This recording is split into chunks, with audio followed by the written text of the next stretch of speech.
That Misty is a clever girl, or rather mermaid. By the time she got on my back, and she, Ockie and I headed for Sunny Harbour to find Blubber the whale, she had the children happily playing party games aboard the raft and contented as anything. As we looked back to wave goodbye, they were playing Pin the Tail on Marvin. I took a bearing from the sun, and we headed in a northwesterly direction, and submerging, we swam towards home.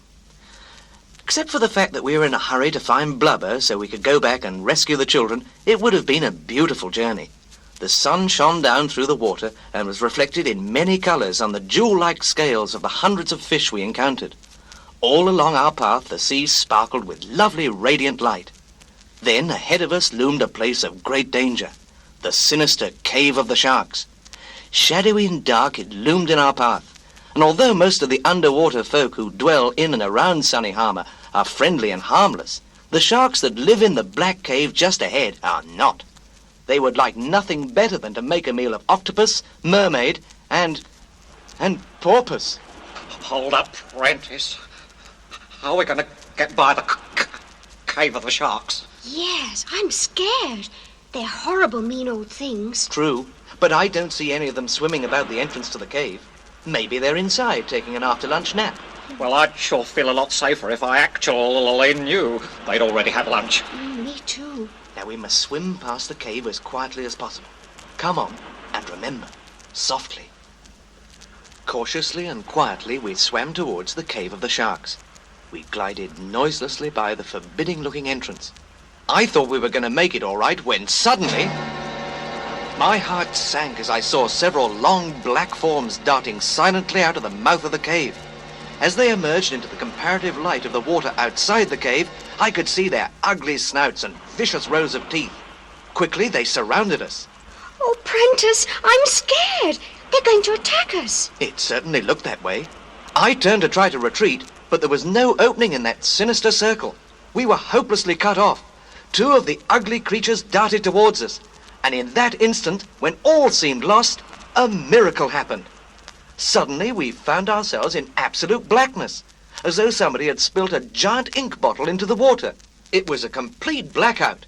I could hear the sharks thrashing around, not knowing which way to go. Then suddenly, I felt several of Ockie's hands pushing me and guiding me along. I got you, Prentice. Just stick with me. Hang on to Prentice, Misty. Okay, Ockie. Here we go. Let's run for it. I continued to swim through the blackness, with Ockie guiding me, for several minutes. Suddenly, as quickly as the darkness came down, it was lifted, and we were once more swimming along the well-lighted ocean floor in the direction of Sunny Harbour. Sponges and shells. What happened? I turned off the black ink. You turned it off? Sure. I was the one who was squirting it, so when we left the sharks behind, I turned it off. Of course. I'd completely forgotten that the octopus is equipped with a quantity of black ink-like fluid which he can squirt out to hide and protect himself in time of danger. As we swam along in search of Blubber the whale, I couldn't help but reflect on the wonderful way nature gives each living creature what he needs at the time he needs it most. We were almost back to Sunny Harbour when a large shadow passed over us, and I realized it must be Blubber the whale. I quickly swam to the surface. There he is, Prentice. Hey, Blubber, wait up. Hi, Blubber, old buddy. Hi, Misty. Hello, Prentice and Ockie. Guess what, Blubber? Marvin, Sandy and Jane are away out in the ocean, miles from land. Oh, isn't that nice? Sometime I'm going on one of those sea voyages. Oh, no, Blubber, you don't understand. They're out there and they want to come home. Oh, there's no place like home. That's what I always say. Well, we'll all go down to welcome them. Yay! Let's hear it for the returned travellers. Blubber, will you stop that idiotic blubbering and pay attention to me? What? Oh, sure, Prentice. Now, the children are several miles out in the ocean on a raft. Never mind how they got there. It's up to us to get them back. Sure we will. We'll swim out there and how are we going to get them back, Prentice? Well, we'll tie one end of the rope to the raft and the other end to you, and you'll tow the raft back to Sunny Harbour. Oh, good. Then once we get the raft in, we'll go back out and get the kids, right? Right. Oh, sponges and shells. Well, the plan worked out. Once we got it through Blubber's thick head what he had to do. And by late that afternoon, Jane, Sandy, and Marvin were back home with their parents in the village near Sunny Harbour.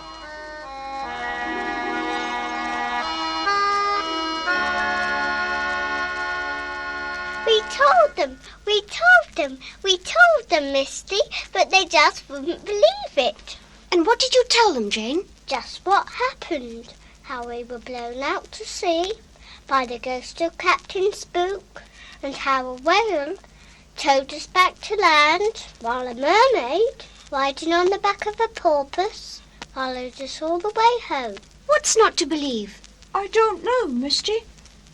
They said they supposed it was the same mermaid we play with every day on the rocks. And we told them it was.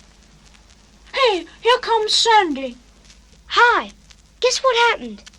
Old Captain Grisby was fishing from the breakwater, and he saw Blubber spout. Told the folks it's the first time in many a year a whale's been sighted that close to Sunny Harbour. Now they don't know what to believe. Well, I guess humans, at least parents, do get puzzled about things their children tell them. Why, I never believed in ghosts. Really. Until Captain Spook's ghost showed up and caused so much trouble. That night, when I put her to bed, I had a serious talk with Misty about staying out of trouble. Oh, I will stay out of trouble, Prentice. I promise. Besides, I've got a really stupendiferous idea that's going to keep me busy.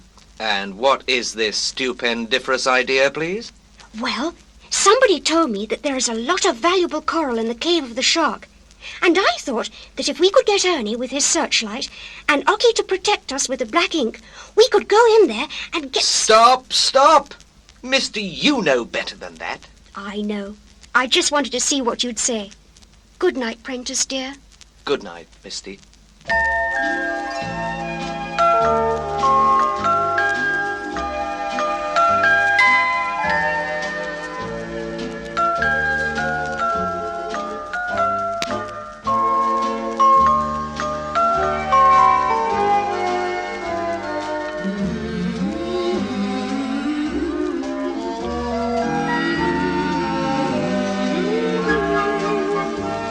But when the starfish come out at night, Misty's fast asleep.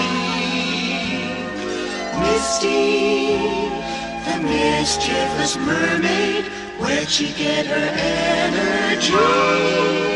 She's a grooving little juvenile mermaid, pretty as her